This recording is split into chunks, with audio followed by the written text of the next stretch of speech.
Muy buenas tardes, amigas y amigos. Bienvenidas y bienvenidos a nuestro espacio virtual. Hoy 27 de abril del año 2022 nos encontramos acá pues compartiendo este espacio cibernético con ustedes, estudiantes del séptimo semestre de la Facultad de Derecho de la Universidad de San Carlos de Guatemala. Bienvenidas y bienvenidos a esta transmisión, la número 20 ya en nuestro curso de Derecho Procesal del Trabajo número 1, pues avanzando poco a poco en el desarrollo de nuestra temática. Hoy pues acá con el ánimo, primero pues con la bendición de Dios y gracias al Supremo Creador por permitirnos estar por acá nuevamente conectados. Disculpen por ahí el retraso, pero pues los miércoles generalmente que transmito desde mi casa, ya que por apoyos familiares mutuos, pues hoy mi esposa lleva a mi hija grande a sus clases de ballet y su servidor pues me toca que quedarme acá en casa cuidando a mis pequeños, a nuestros hijos pequeños, y resulta que uno de los pequeños, mi hijo más pequeño, ahorita hace un ratito a empezar la clase y se le cayó un diente y mi gordo, imagínense la angustia, el susto, pues quiera que no, pues es normal hasta cierto punto, pero nos tocó que ahí darle los primeros auxilios y por eso nos retrasamos un poquito acá con el inicio de la transmisión.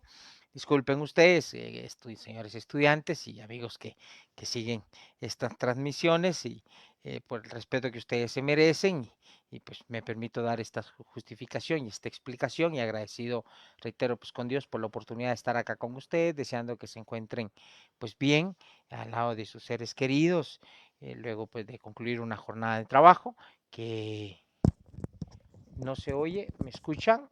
Se oye poco volumen, dice, vamos a ver. Pues yo tengo todo mi volumen, no sé, tal vez escuchan eh, bien, no, yo no tengo mayor inconveniente aquí con la transmisión, no se refleja, no hay ninguna anuncio, no sé, ¿me escuchan? Como diría Natalia, ¿me oyen? ¿Me escuchan? Por allá, espero pues que se escuche bien. Ok, muchas gracias Rosaura. Tal vez alguno de ustedes tiene alguna dificultad. Araceli dice que no se escucha. Gaby, no sé si puedes mencionar si se escucha. Tal vez tienen alguna dificultad las personas, si se escucha, dice Mitzi. Nada, dice Araceli. Araceli le recomiendo que entre y salga a la transmisión y si se escucha bien, si se escucha bien, dicen los compañeros. Les recomiendo a Araceli que tal vez entre y salga nuevamente. Puede ser que su conexión de internet tenga algún inconveniente. Gracias, chicos, por darnos ahí el ok en cuanto a la calidad con la que se pueda estar escuchando. Gracias, Walter. Gracias, chicos. De verdad, un abrazo a todos ustedes allá donde se encuentren. Que Dios les guarde y les proteja y que se encuentren bien. Muchas gracias, Diana. Pues de igual manera, como les decía, pues hoy acá con esta transmisión seguiremos hablando tal y como se identifica en la transmisión, seguiremos hablando del tema del diligenciamiento de las pruebas. Creo que hoy concluiremos, es poco lo que nos hace falta. Entonces, esto pues en alusión en torno a lo que a lo que hablábamos nosotros en la sesión pasada. Sí, bueno, algo que por ahí, con las disculpas del caso, omití hacer mención y es que nuestro código de trabajo, permítanme chicos, nuestro código de trabajo advierte, eh, creo que en más de alguna oportunidad les he compartido, les he mencionado que, ok Araceli, que bueno, les he mencionado que una de las críticas que tiene es que pues es un tanto desordenado, dicen. Sí, en nuestro código de trabajo encontramos me atrevería a decirles un 70% del contenido del código de trabajo es ¿cómo decirlo? Son aspectos netamente sustantivos, netamente de regulaciones en materia de derechos y obligaciones. El otro 30%, 35% estaríamos hablando que hace alusión o hace referencia a aspectos o a cuestiones de carácter adjetiva o procesal. Entonces, pero pues se señala que por ahí que es un poco desordenado, que no tiene un orden, que no tiene un orden, digámoslo, en cuanto a las instituciones procesales. Sin embargo, pues dentro de todo y ese poco formalismo y dentro de esas sencillez, pues creo que sí hay aspectos importantes acá que de carácter procesal. Y en el tema de las pruebas, pues como bien pueden advertir ustedes, el apartado de las pruebas se encuentra en el ahorita les voy a decir, chicos, en el título 11 que regula todo el procedimiento ordinario. En este título encontramos el capítulo 1 que se refiere a disposiciones generales, el capítulo 2 que se refiere a las notificaciones, el capítulo 3 que habla de las acumulaciones, el capítulo 4 que habla sobre la demanda, los requisitos que debe de contener la demanda y algunos aspectos a tener en cuenta y en consideración definitivamente y tenerlos siempre presentes, puesto que en este caso tanto la demanda como la contestación de la demanda, la reconvención y su contestación hace alusión o advierte pues que sí, gracias Elvin, gracias, hace alusión a la necesidad de tener presentes siempre estos requisitos generales. El capítulo 5 se refiere al juicio verbal y periodo conciliatorio. Vean acá cómo lo encontramos regulado. Hay un capítulo específico para las excepciones, hablando de excepciones dilatorias, de excepciones perentorias y de excepciones mixtas o privilegiadas, como en algunos casos designan algunos autores. En lo particular, creo que el término más idóneo es privilegiadas, ya que por su misma naturaleza, ya que por su misma particularidad, y el hecho de que, y era algo que yo les mencionaba hace un par de sesiones, y es que, por ejemplo, ¿qué pasa si su cliente les dice, mire, Lick, fíjese que hoy se me olvidó por mis quehaceres, se me olvidó, pero fíjese, Lick, que me llegó esta papelería de un juzgado de trabajo? Y ahí hay algo que dice que hay una como audiencia y que como que al parecer era el día de hoy. Se lo lleva a ustedes en la tarde, ustedes revisan la documentación, chicos, y se dan cuenta que en efecto había una audiencia para juicio oral para el día de hoy. El juicio oral es como tal y como se los compartía y en el reglamento general de los órganos jurisdiccionales laborales encontramos esa definición tan especial de lo que es el juicio oral en sí, y es la etapa procesal en la cual el juez recibe toda la información que le dan las partes para tomar una decisión al finalizar el proceso y dictar pues obviamente una sentencia basado en esos aspectos, en esas cuestiones particulares que cada una de las partes le da, el actor en su demanda y en sus ampliaciones, y la parte demandada en su contestación de demanda y demás defensas procesales que plantea. Pero esto se genera en la audiencia a juicio oral. Es la etapa en donde el juez recibe y las partes le dan al juez toda la información, no solo las cuestiones de carácter fáctico, es decir, los argumentos que plantean, sino que también las cuestiones de carácter probatorio. Y luego, en este caso, pues también dentro de esas mismas etapas encontramos el planteamiento de defensas retomando lo que hablábamos de las excepciones privilegiadas. Resulta que si ustedes hoy que ven y se dan cuenta que su cliente les da la documentación, era la audiencia, y su cliente le dice, mire, fíjese Lick, que yo tengo acá unos documentos, y mire, uno como no sabe estas cosas, no le presta tal vez importancia, pero no sé qué tanto me vaya a perjudicar. Y saben ustedes que obviamente si la parte demandada no llega a la audiencia de juicio oral, la ley laboral es muy clara y tajante al señalar que, bueno, si el demandado no llega a la audiencia de juicio oral, el juez lo declara, bueno, el efecto es declararlo rebelde y el juez debe dictar sentencia dentro de las 48 horas siguientes. Evidentemente, esta sentencia, de acuerdo a lo que yo les he compartido, chicos, realmente en un 99.99% de casos es una sentencia de carácter condenatoria en contra del demandado.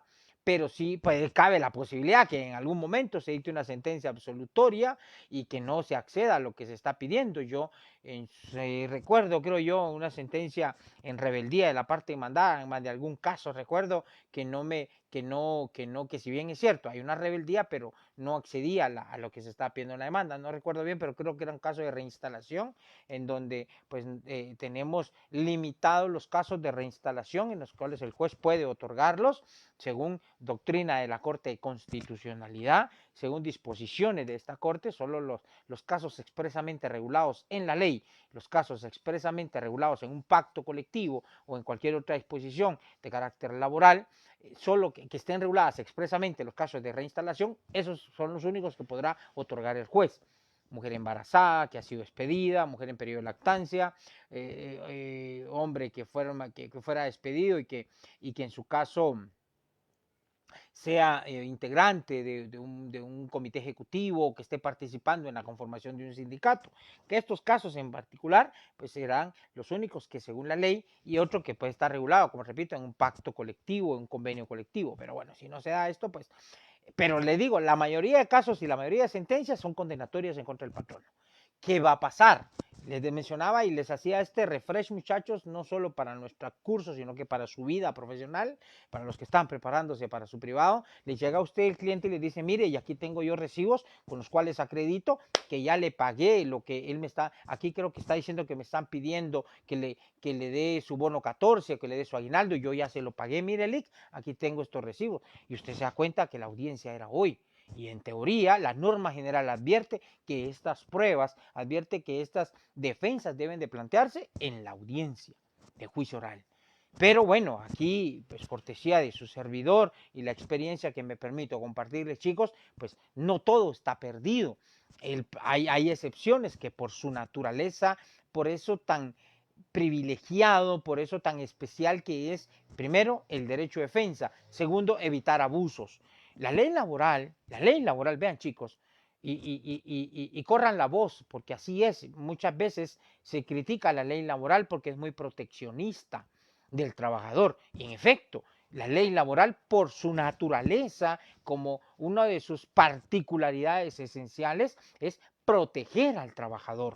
¿Por qué? Porque el trabajador está siempre en una situación de vulnerabilidad frente a su patrono.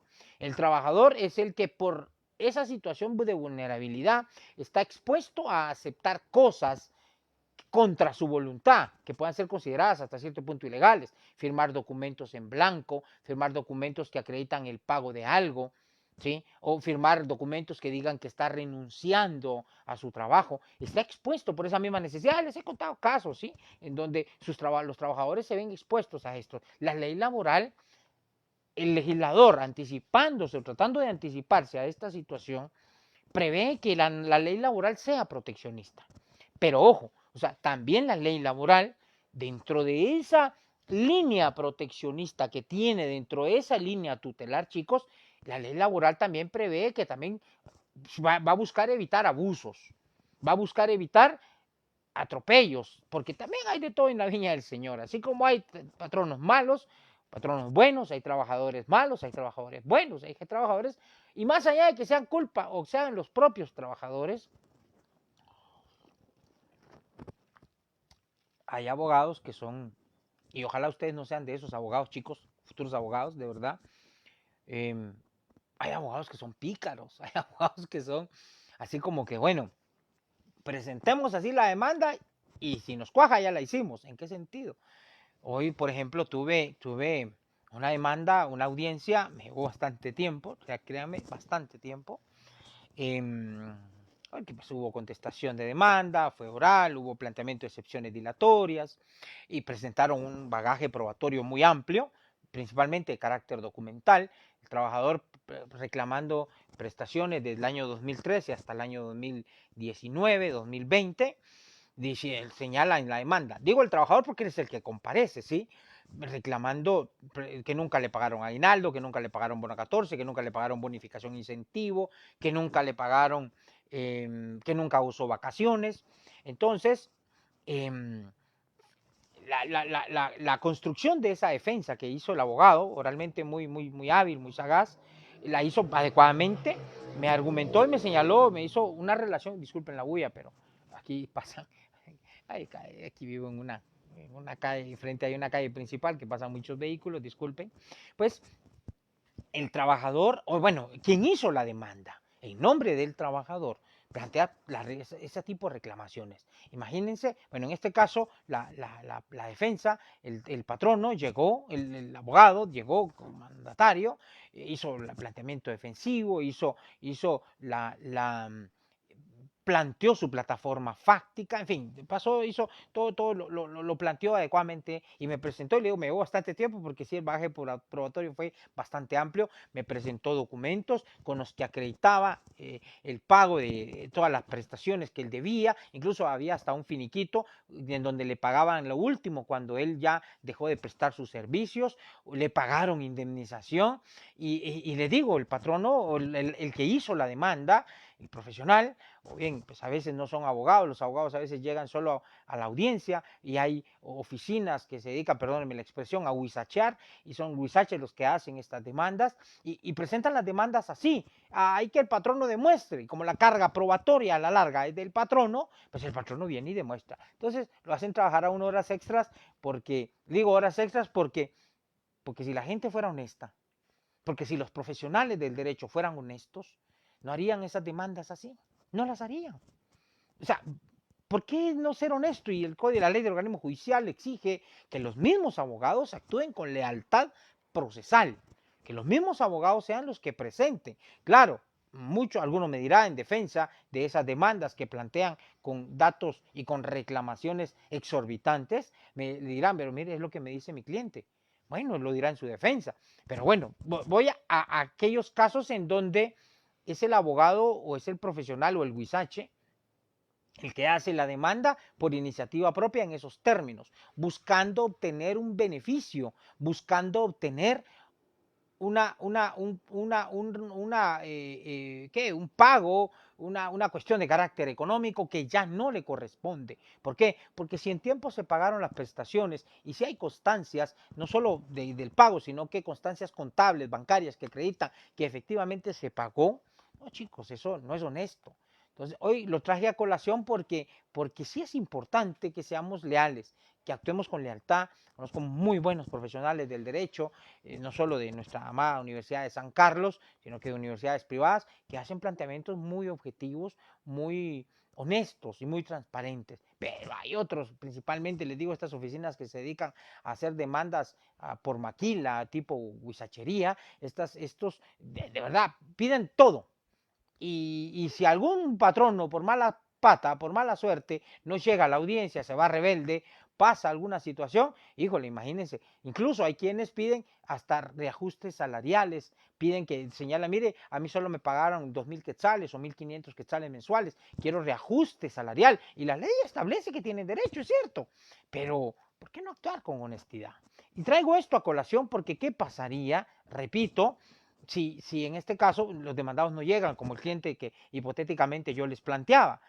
Bueno, ustedes saben, y adentro, ya regresando al tema que hablábamos de las defensas procesales, estas excepciones privilegiadas permiten hacer uso de ellas en cualquier estado del proceso, porque aún así, pudiendo ser rebelde, el hecho de que se vayan rebeldes y que el juez dicte una sentencia en una primera instancia de carácter condenatorio y le esté condenando a pagar, esto, bueno, en primer lugar, digámoslo de cierta forma, no está escrito en piedra.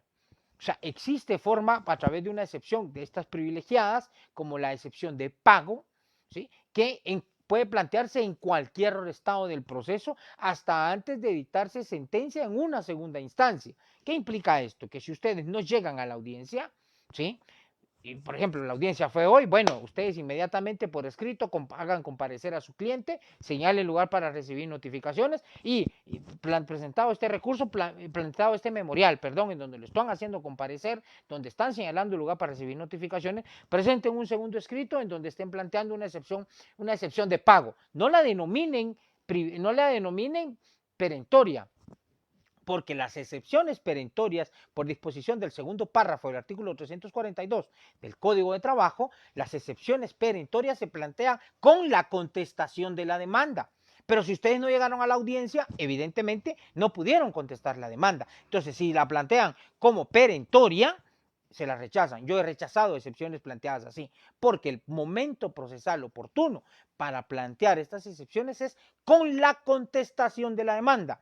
Y la contestación de la demanda por disposición adjetiva del Código de Trabajo debe de hacerse en la audiencia de juicio oral, ¿sí? Y para ello tienen que estar presente el sujeto procesal que va a plantear esta excepción, esta contestación de demanda y esta excepción perentoria. Ha pasado, chicos, tal vez algún colega que escuche la transmisión por ahí nos orientará o les orientará a ustedes de mejor manera.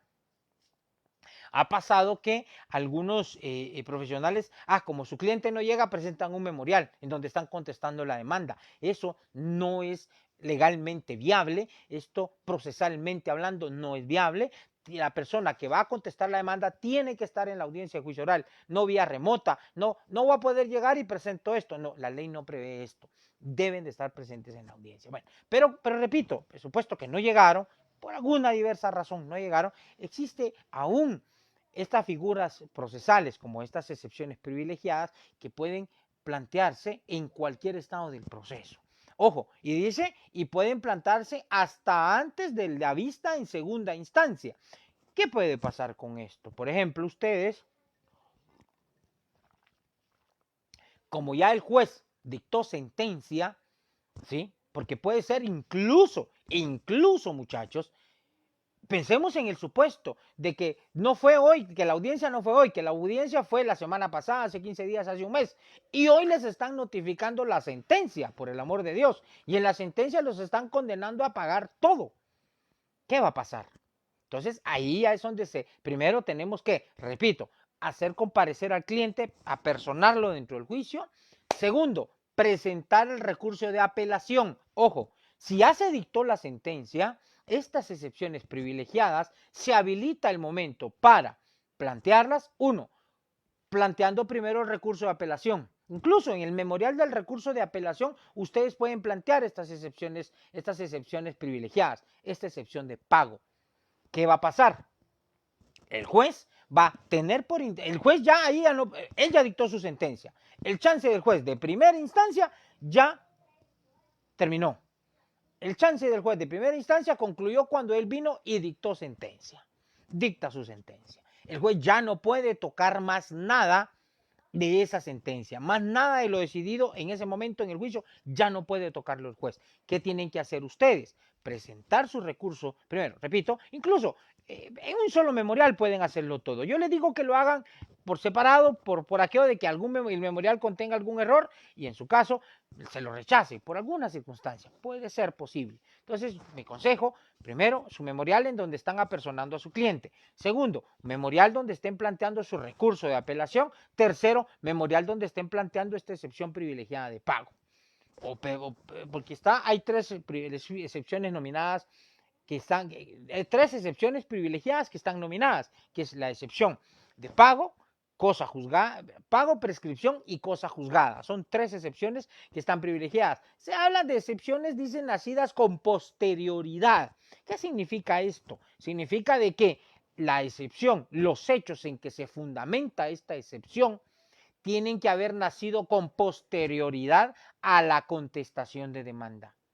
Con posterioridad a que en su caso incluso el juez pudo haber dictado sentencia en primera instancia. Entonces ojo, que estos hechos tienen que haber nacido con posterioridad a estas etapas procesales, pero las de pago, prescripción y cosa juzgada no necesariamente los hechos tuvieron que haber nacido con posterioridad a la contestación de demanda o a la sentencia. No, la ley prevé, repito, que en estas circunstancias la persona a quien tal vez injustamente se le esté sancionando con imponerle una sanción, un castigo económico, condenarlo a pagar prestaciones, indemnización y daños y perjuicios, pues pueda defenderse aún todavía. Incluso, muchachos, hablando del tema de la prescripción, y aquí voy a concluir este análisis en torno a estas defensas, la prescripción incluso, por ejemplo, puede ser que el trabajador presentó su demanda fuera de los 30 días que establece el Código de Trabajo para presentar su demanda reclamando la indemnización. Puede ser, sí, pero puede ser que el patrono pues repito, por confiado, por dejado, no acudió a la audiencia. Entonces, pero ya estaba prescrito el derecho. Entonces el legislador dijo, bueno, si ya está prescrito un derecho, si ya se ha consumado una prescripción, bueno, dejemos que se plantee como una excepción privilegiada también. Y ustedes plantearán en su caso, entonces ya automáticamente eso les va a eximir de pagar indemnización y daños y perjuicios. Imagínense, a veces, en muchos casos, chicos, los montos que corresponden a daños y perjuicios son mucho más altos de los montos que corresponden a prestaciones e indemnización. Ojo con eso. Entonces, la ley establece esto. ¿Y por qué lo traigo a colación? Porque a la larga,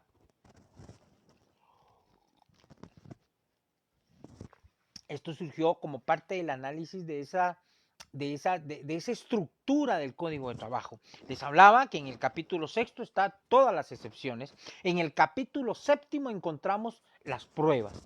El capítulo séptimo empieza con el artículo 344 y termina con el artículo 357.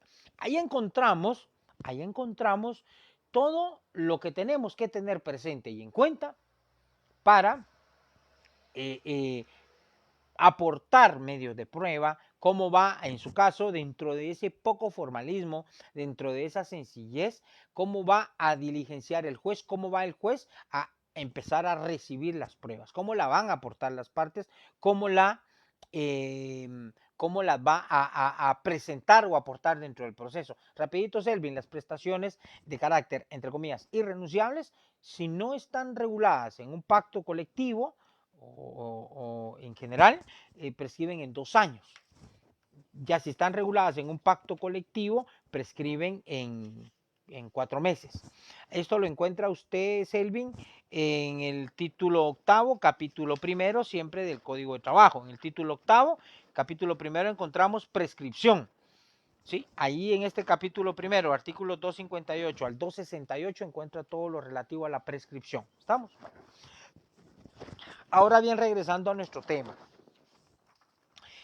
Con el tema de las pruebas, en el artículo 300, bueno, ya vimos en la sesión pasada que regula el 344, 345, 346, recordando un poquito de lo que hablábamos al inicio de nuestras clases, cuando yo les hablaba de los principios que rigen, que regulan, los principios procesales que regulan la parte adjetiva o procesal del Código de Trabajo. El 346 exige que todas las pruebas deban recibirse en la primera audiencia. Nuestro código, y me acordaba de esto, chicos, vean, ayer estuve en un webinar en el que un doctor del derecho mexicano compartía, incluso les compartí no sé si alguno de ustedes pudo accesar a la conferencia de ayer a las 7 de la noche de la Asociación Guatemalteca de Derecho del Trabajo. Yo les compartí el link para que pudieran accesar, para que se inscribieran, y ya inscrito les llegaba el link para accesar vía Zoom o la página de esta asociación. Si no pudieron verla, los invito a que vean.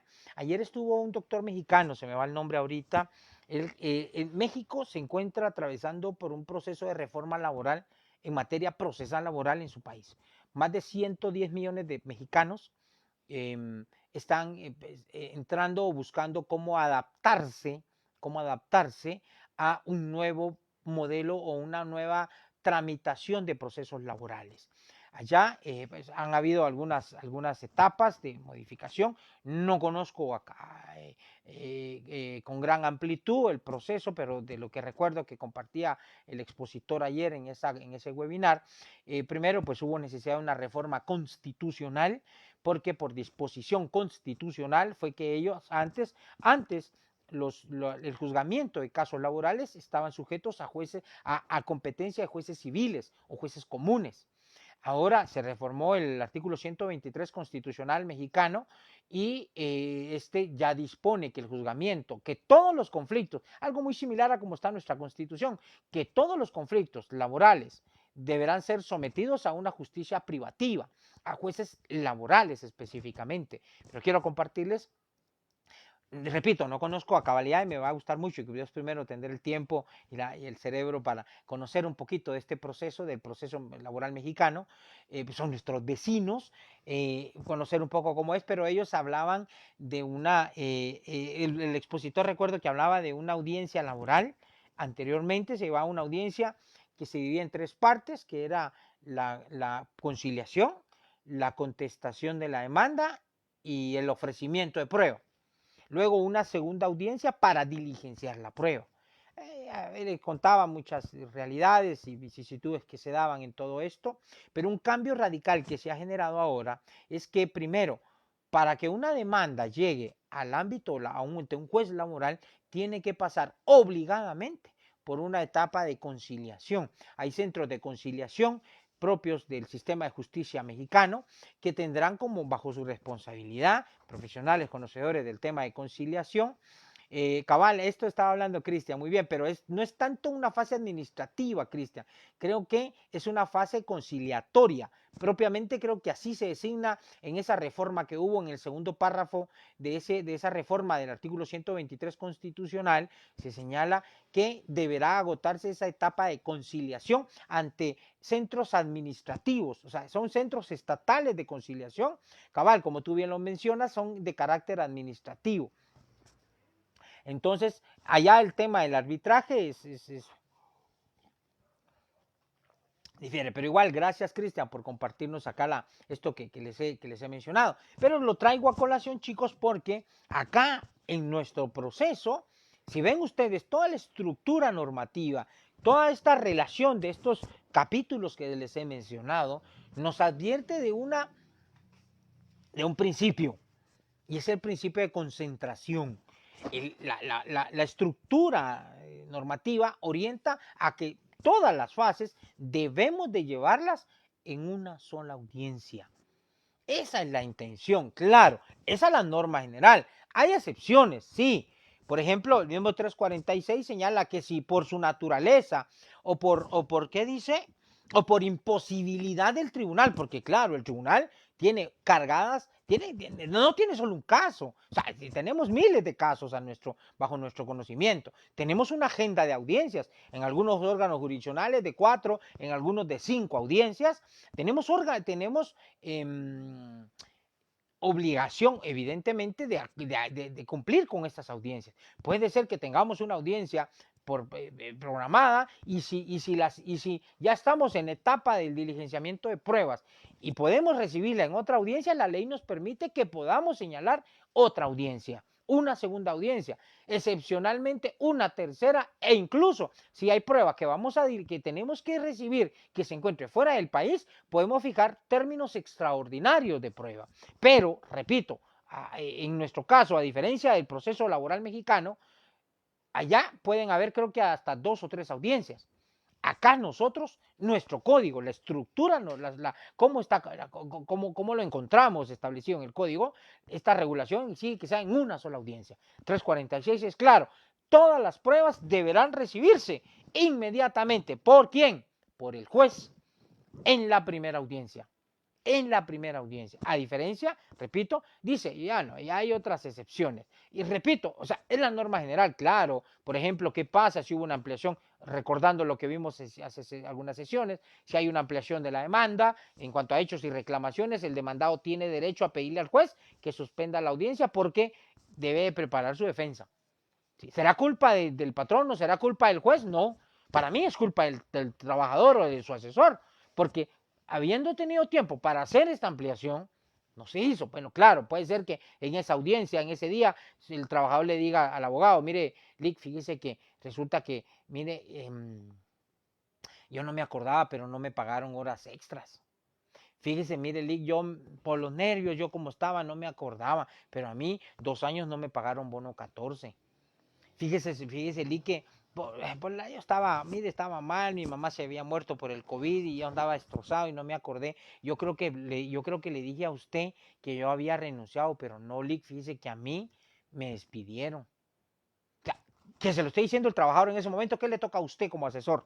Evidentemente, pues tendrá que pues, utilizar su ingenio. Usted es el que sabe de leyes, usted es el que sabe del proceso. Usted va a venir y le va a decir al juez, señor juez, vamos a modificar la demanda en cuanto a hechos. Y se tira usted su modificación de la demanda. Sencilla, lacónica, comprensible.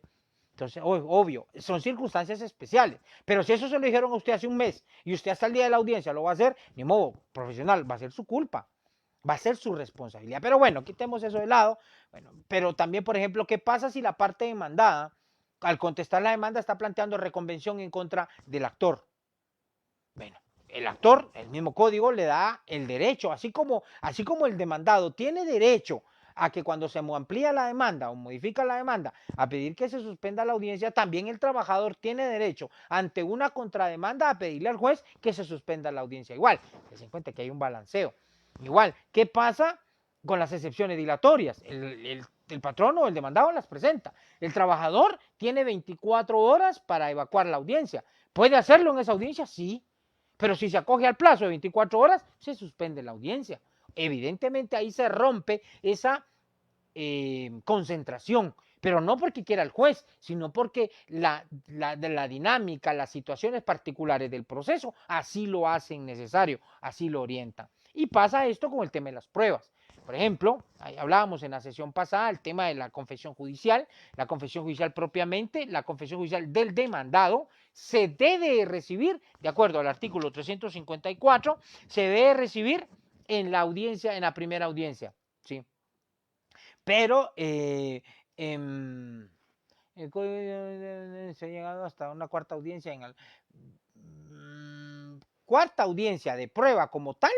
No, yo en lo particular no he tenido, Isaías, no he tenido. Cuarta audiencia como tal para prueba, no. Ya. He tenido, sí, varias audiencias en un mismo juicio oral. Una primera audiencia, por ejemplo, la instalo y me amplían la demanda. Hechos. ¿Qué pide el demandado? Que se suspenda. La suspendo, señalo otra audiencia. Otra segunda audiencia. Vuelve a presentar otra ampliación de hechos el actor. ¿Qué pide el demandado? Que se suspenda. Segunda audiencia. Tercera audiencia. Plantea excepciones dilatorias el demandado. El actor pide que se suspenda la audiencia. Se suspende, se resuelven las excepciones dilatorias y se señala una cuarta audiencia. En la cuarta audiencia, posiblemente el actor por alguna circunstancia, vuelve a ampliar la demanda. Puede hacerlo cuantas veces lo considere necesario. ¿El límite cuál es? Que no se conteste la demanda. Bueno, cuarta audiencia. Se señala otra quinta audiencia. El demandado contesta la demanda. ¿Sí? Porque ojo, que ya no puede plantear dilatorias, ya lo hizo una vez. Aunque hayan ampliado o modificado la demanda, ya no puede volver a plantear dilatorias. Ya no. Una vez establece la ley. Bueno, quinta audiencia, contestación de demanda. Pero resulta que el demandado reconvino. ¿Qué hace el trabajador?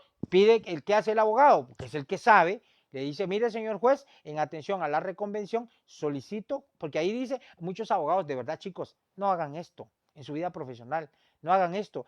Señor juez, en atención a la reconvención, me acojo al plazo. ¿Cuál plazo? Si para contestar la reconvención no hay plazo. El único plazo que se otorga es para excepciones. Paremos de contar. O cuando amplían la demanda, señor juez, me acojo al plazo. ¿Cuál plazo? El código no establece plazo para pronunciarse sobre la ampliación de la demanda. Le dice al juez, el juez señala y le dice a la parte, mire, usted puede contestar la demanda en este momento o la suspendemos. Y la audiencia la programamos según la agenda del juzgado. ¿Sí? Entonces, eso es en relación en este caso, voy a concluir lo que planteó Isaías. Bueno, quinta audiencia, plantean reconvención. ¿Qué dice el trabajador? Señor juez, quiero que se suspenda la audiencia para preparar mi contestación de la reconvención. Sexta audiencia. Ahí ya van 6 audiencias, imagínense. Puede darse. Yo he tenido casos en donde han habido múltiples audiencias. ¿Sí? Bueno, sexta audiencia, se recibe la contestación de la reconvención. ¿Qué procede? Diligenciar prueba. En esa prueba se va a diligenciar y se va a recibir todo lo que las partes estén ofreciendo. Pero si el demandado pidió la confesión judicial del actor, ¿sí? Allí el 354 nos permite ahí entramos dentro de las audiencias de prueba, específicamente para prueba.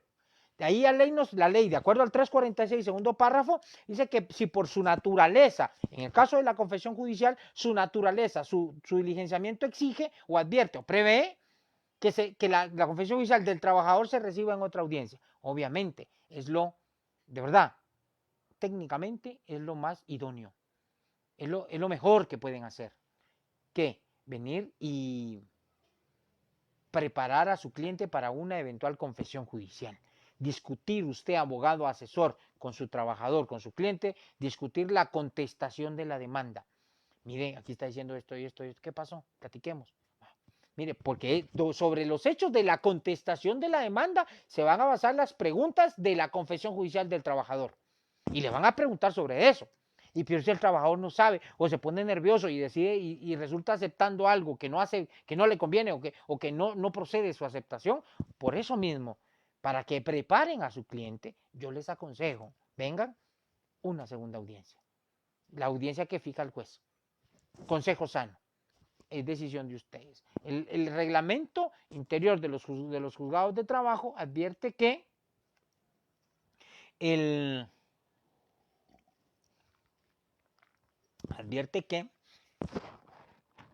cabe la posibilidad que la confesión judicial del trabajador se reciba en esa primera audiencia. Cabe posibilidad. Es una opción, pero depende también de la carga y la agenda del juzgado. Yo en lo particular, generalmente, como bueno, les digo, no porque quiera, sino porque es el espacio de la agenda que de acuerdo a la dinámica que tenemos en la tramitación, yo dispongo de una hora, máximo hora 15 minutos para una audiencia.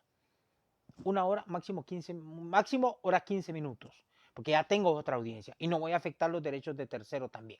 Entonces yo se los hago ver. Bueno, el punto es de que, por eso es de que en mi consejo y de acuerdo a la naturaleza misma de estas pruebas, es que la confesión judicial del trabajador se reciba en una segunda audiencia. ¿Qué pasa si el patrono también pide que el trabajador exhiba documentos? El trabajador no va a ir preparado para eso. Evidentemente, la naturaleza de esta prueba hace necesario que se fije otra audiencia. Ya viene esta segunda audiencia. Entonces, o sea, yo aquí la ley prevé máximo 3 audiencias o un término extraordinario de prueba. Por ejemplo, puede ser que sea necesario recabar un documento en una oficina pública de otro país. Me recuerdo un caso, una entidad que se llamaba Yantarni, Sociedad Anónima Panameña, contrató a un guatemalteco como coordinador de su seguridad, pero el contrato se celebró en Panamá, estaba registrado en Panamá. Hubo necesidad de pedir copia de un contrato que estaba registrado ahí en Panamá. Obviamente, y como esto se hace a través de lo que se llama pases legales de la Cancillería, Ministerio de Relaciones Exteriores, Corte Suprema de Justicia de Guatemala, Corte Suprema de Justicia de Panamá, Registro Mercantil de Panamá, y esto lleva tiempo. A veces hasta 6, 8 meses, un año para recibir un documento. Pasa. Pero bueno, si la dinámica del proceso lo exige, lo hace necesario, pues habrá que recabar esa prueba. Entonces, acá el tema de estas audiencias, repito, sí he tenido hasta un máximo de 3 audiencias, principalmente, recuerdo un caso en el que la parte demandada me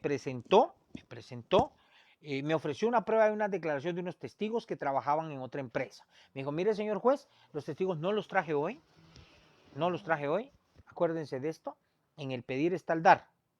Los testigos no los traje hoy, señor juez. Ellos trabajan para la entidad fulana de tal y solicito que los citen. La ley prevé, de acuerdo a lo que regulan los artículos 347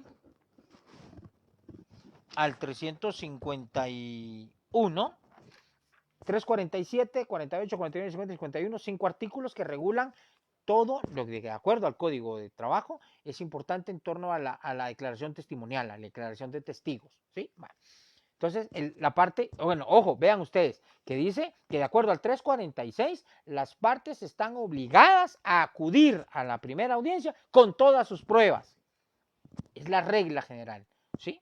Pero ¿qué pasa? Porque puede ser que hayan testigos que no dependan del patrono, que no sean trabajadores del patrono, que no sean compañeros de trabajo del patrono, sino que estén en otras instituciones, ¿sí?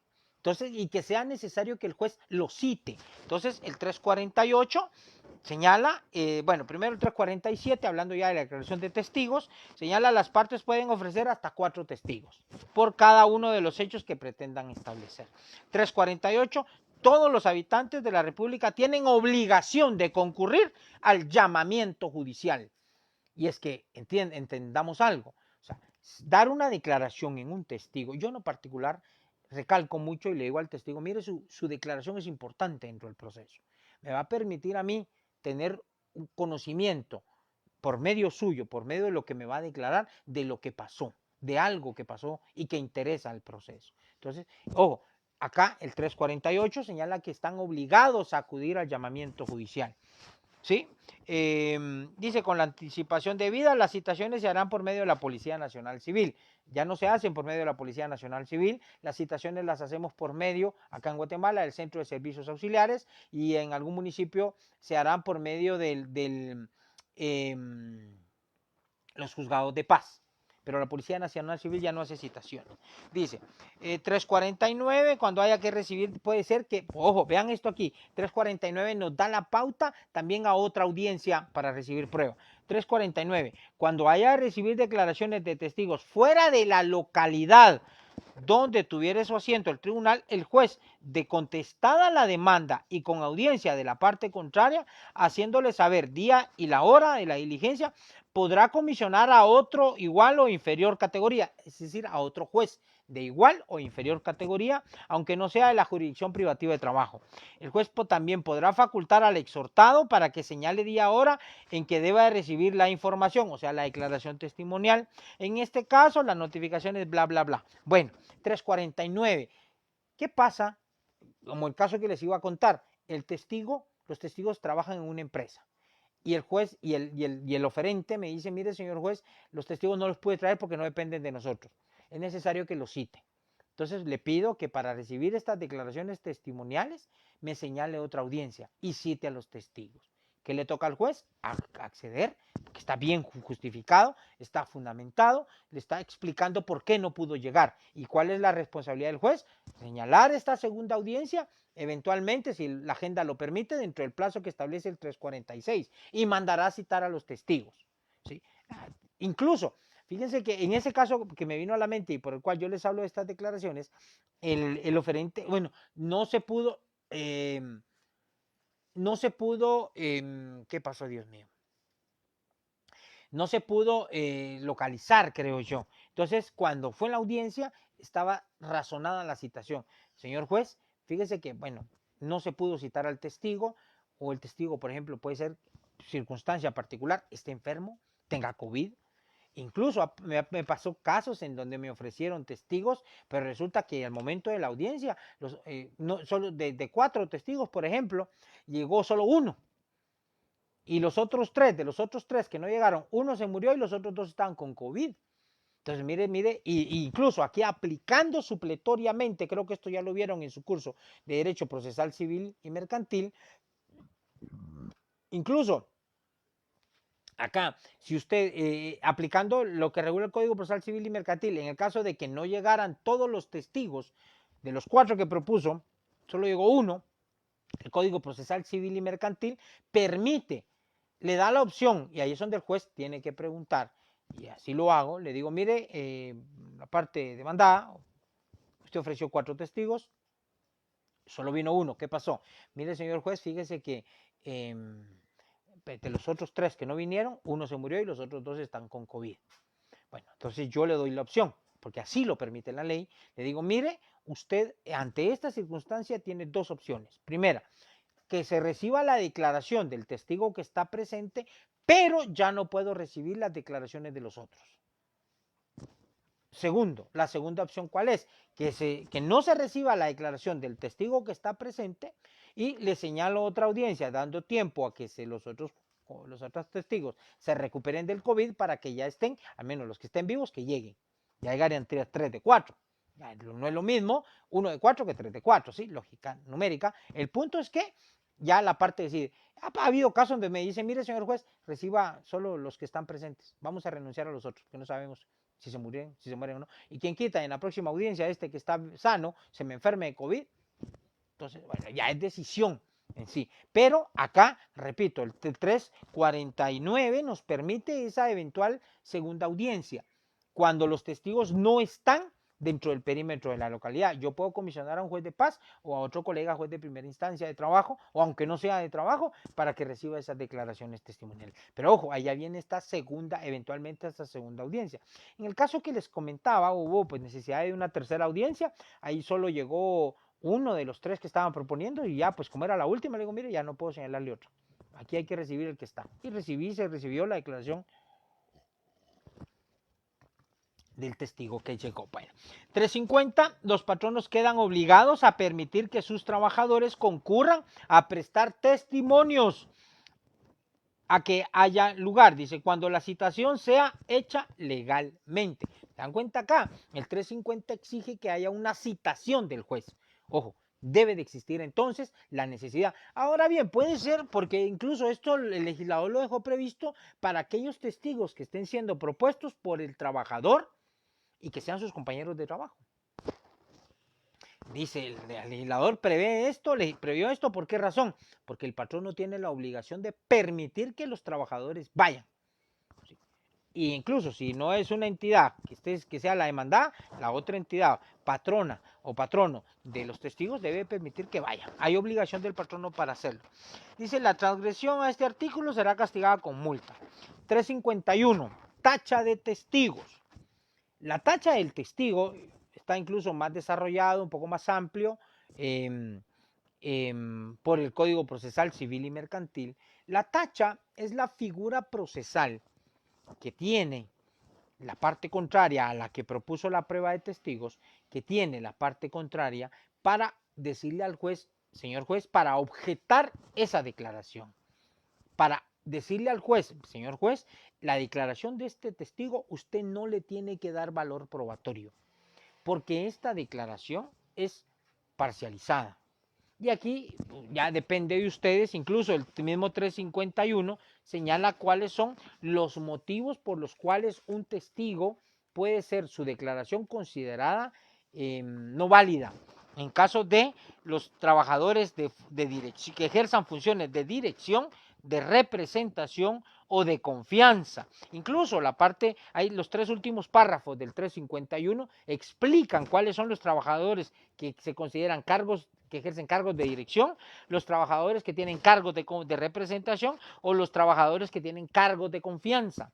Entonces, si el testigo que va a declarar, usted que lleva el patrono, resulta que es el jefe del departamento tal, el encargado, el coordinador, es una persona que presta servicios para el patrono, pero que tiene cargos de dirección, de representación y de confianza, usted, abogado del trabajador, tiene derecho a objetar esta declaración testimonial, a decirle al juez que esta declaración no merece valor probatorio. Ese es el punto. La tacha del testigo es esta, reitero, figura procesal que permite que las partes objeten o le expliquen al juez que el testigo, su declaración es parcializada. No puede ser tomada en cuenta o dársele valor porque corresponde a una persona que está al servicio del patrono. ¿Estamos? Distinto sucede en el caso de los testigos que sean trabajadores, digamos, que no tienen estos cargos. Ellos sí, de hecho, todos pueden llegar a declarar, pero el tema es que la tacha, o sea, no impide que se reciba la declaración. La tacha le advierte al juez que esa declaración no merece valor probatorio. Y ojo, recuérdense ustedes de lo que hablamos la sesión pasada, si no estoy mal, la declaración de testigos, el juez la va a valorar, lo reiteraremos más adelante, en conciencia. En conciencia. ¿Estamos? Okay. Esto es en cuanto al tema de la declaración testimonial y luego vamos con el tema del dictamen de expertos. Según el Código de Trabajo. Ahorita me estoy guiando por dándole lectura en el orden que tienen a lo que regula el Código de Trabajo. Más adelante, en la próxima sesión, vamos a hablar, ya agotar el tema de cómo está regulado en el reglamento. qué luces, qué orientaciones nos da el reglamento interior de trabajo a la luz de las diapositivas que ustedes ya tienen. ¿Estamos? Bueno, 352. Dice, la parte que proponga dictamen de expertos lo hará presentando de una vez los puntos sobre los cuales debe versar el peritaje y designará el experto de su parte. Para la evaluación de esta prueba, el juez dará audiencia a la otra parte por 2 días, que se contarán a partir de la fecha de la celebración de la primera comparecencia, a efecto de que manifieste sus puntos de vista respecto al temario propuesto y designe su propio experto. El tribunal, en definitiva, señalará los puntos sobre los cuales ha de versar el expertaje. Su dictamen lo emitirán los peritos oralmente o por escrito en la audiencia que habrá de señalar el juez, y solo en el caso de que estos no se pusieren de acuerdo, designará un tercero en discordia, que dictaminará en la audiencia más inmediata que se señale para la recepción de pruebas del juicio o en auto para mejor proveer en su caso. Las partes no pueden tachar a los testigos, pero el juez está facultado para removerlos si en cualquier momento tuviere motivo para dudar de su imparcialidad o de su falta de pericia, sea por propia convicción o por gestiones de la parte que se estime perjudicada. Contra esta resolución no cabe recurso alguno. Del dictamen de expertos, realmente, chicos, en el proceso laboral, hablando del tema de reclamaciones de prestaciones laborales, de indemnización o de daños y perjuicios, aparece esencialmente o muy comúnmente cuando, por ejemplo, alguna... ¿Qué haces, hijo? ¿Qué haces? Perdón, chicos. Cuando, por ejemplo, recuerdan que yo les hablaba en la sesión pasada sobre la etapa de impugnación de la prueba, principalmente documentos. Cuando yo hablaba de la etapa de impugnación de documentos, es una etapa en la cual están diciendo o señalándole al juez que un documento presentado como prueba es falso. ¿Se acuerdan que hablábamos algunos rasgos? Hablamos de la documentoscopía, de la grafología, de la dactiloscopía, como ramas de la criminología, creo que me hicieron ver, que permiten o que advierten, que evidencian que evidencian la existencia de aspectos que hacen considerar que este documento es falso. ¿Sí?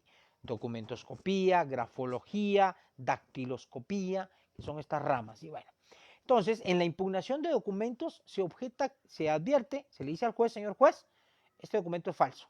Mire, la firma está falsificada. Fíjese que el documento contiene información falsa. El documento lo imprimieron, es cierto, es mi firma, es mi huella, pero el documento tiene información falsa. ¿Por qué razón? Porque lo imprimieron después, mucho tiempo después de que yo lo firmé.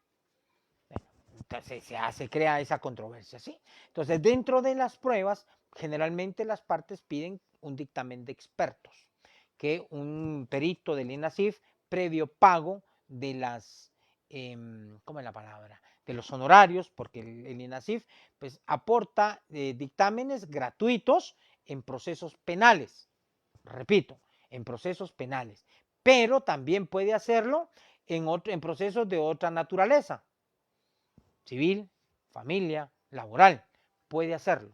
Pero estos dictámenes del INASIF tienen un costo, ¿sí? Bueno, entonces ya vamos a adelantar en otro aspecto. Entonces, previo pago, ya pues se contacta, se designa, se nombra, la parte interesada propone sus puntos, la contraparte puede proponer un testigo, otro perito, y va a proponer sus puntos. El juez va a hacer un ensamblaje de los puntos propuestos por la parte actora y por la parte demandada, y si es un solo perito, por ejemplo, INASIF, que es una institución imparcial, pues se quedará solo con un perito. Y el perito va a llevarse, se lo va a convocar para que vaya a traer el documento, se lo va a llevar, se le va a embalar, se le va a dar en un sobre cerrado o se le va a entregar en custodia el documento y se le va a decir, mire, analícelo, estos son los puntos que tiene que establecer. Y se le va a fijar un plazo. El perito pues va el día de la audiencia que se señala en el 352, va a llegar y va a rendir su dictamen y va a decir si el documento es falso o no. Esto es, digamos, en pocas palabras, el procedimiento dentro de la impugnación de documentos, ¿sí? Y luego también hay otro proceso que no es, o sea, bueno, otro proceso laboral, pero es en materia de previsión social. Previsión social, en materia de seguridad social, también para algunos, advierte que se está reclamando del Instituto Guatemalteco de Seguridad Social el otorgamiento de uno de los beneficios establecidos en el Reglamento de Invalidez, Vejez y Sobrevivencia. El acuerdo 1124 de Junta Directiva del ICS establece este programa de invalidez, vejez y sobrevivencia. Los afiliados, previo al pago de una aportación o de una cuota que se deduce de nuestro salario, otra cuota la paga el patrono y otra cuota la paga el ICS, el afiliado al ICS tiene derecho, después de haber aportado XY cantidad de cuotas, a gozar de un beneficio. Hablemos del beneficio de vejez. Pues ahora existe la obligación de aportar 240 cuotas, 20 años de aportación, y el afiliado, después de haber aportado esto y de haber cumplido 60 años, tiene derecho a gozar de una pensión por vejez. También otro de los factores o de los derechos o de los riesgos que están establecidos es el de invalidez. A este quería llegar.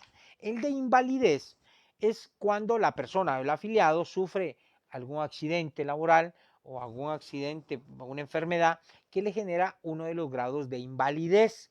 Hay invalidez total y gran invalidez. Son de los dos grados de invalidez que regula, creo que es el acuerdo 1118, creo que es el acuerdo 1118 de Junta Directiva del ICS. Bueno, para determinar si la persona, el afiliado, tiene algún grado de invalidez, el juez va, en su caso, a verse en la necesidad de tener un dictamen de un experto que evalúe la salud del afiliado, en este caso del actor, para determinar si el actor tiene o no uno de los grados de invalidez. El afiliado, el actor comúnmente, va a pedir esta prueba, va a designar su experto.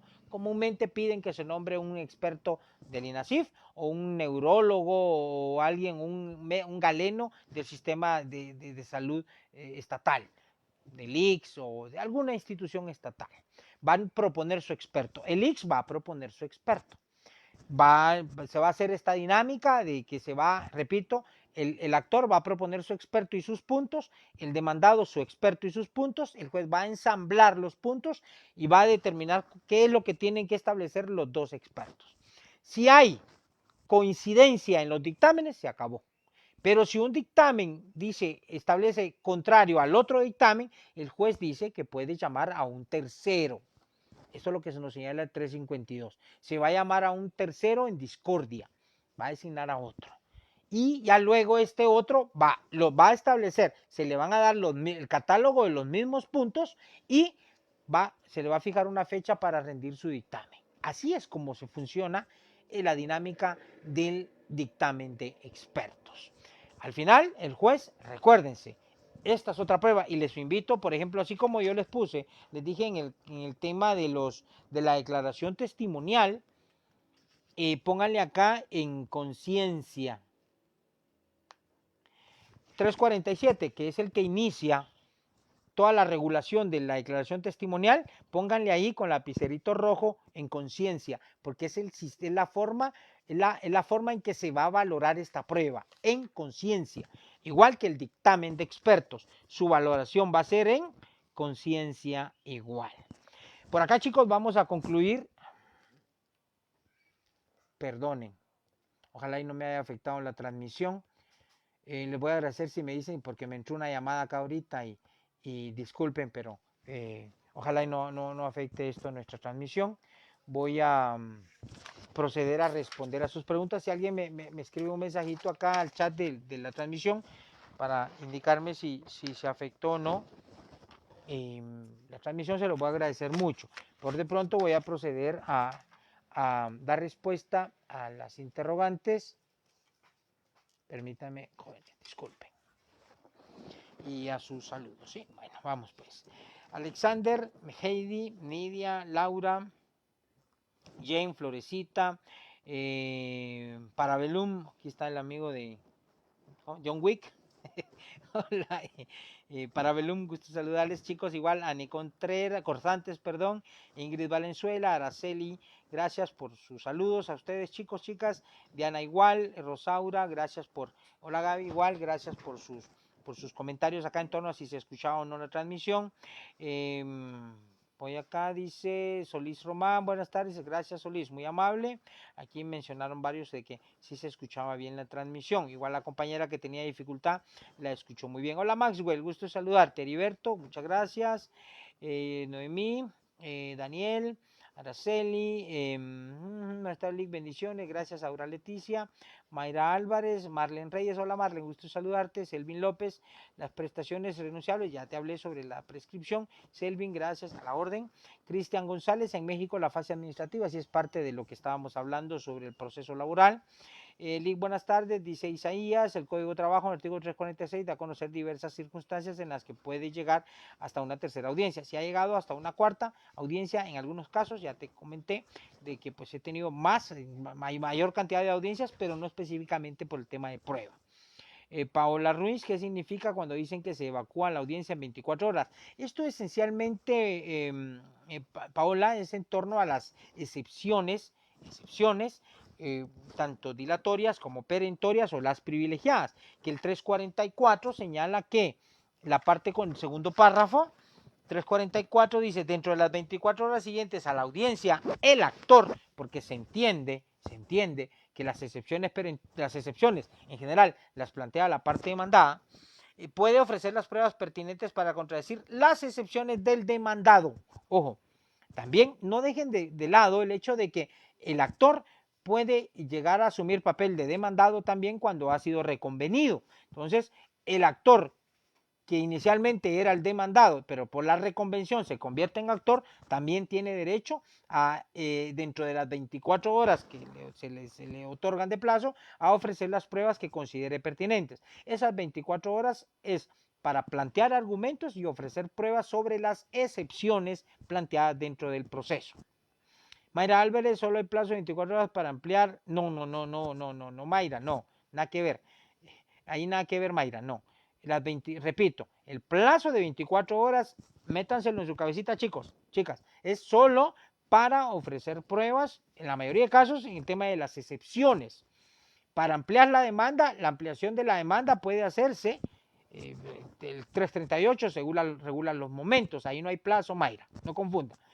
Daniel dice, licenciado, dos preguntas, ¿qué significa tacha de testigos? Lo repito rápidamente, la tacha de testigos, la tacha es la figura procesal, la figura establecida en el código en materia procesal, porque aquí también entra la tacha de testigos del proceso civil y en el proceso laboral, ambas tienen la misma finalidad y es hacerle ver al juez que esa declaración dada por el testigo no merece valor probatorio porque está viciada por alguna circunstancia en particular. Acá el 351 señala cuáles pueden ser considerados como aspectos que generan una eventual tacha de la declaración del testigo, es decir, que esa declaración no puede ser tomada en cuenta, no puede dársele ningún valor probatorio. La poligrafía podría entrar como medio de prueba en un proceso laboral. Es que entendamos algo, la poligrafía es una rama de la investigación criminalística, digámoslo así. Acá, ¿qué va a interesar en la poligrafía o dentro del proceso? ¿A qué le va a interesar esto? Va a ser básicamente por medio de la prueba de un dictamen de expertos que se va a introducir esta rama de la ciencia criminalística, si no estoy mal, que se va a introducir dentro del proceso, pero es un tipo de dictamen de experto, un experto en poligrafía, ¿estamos?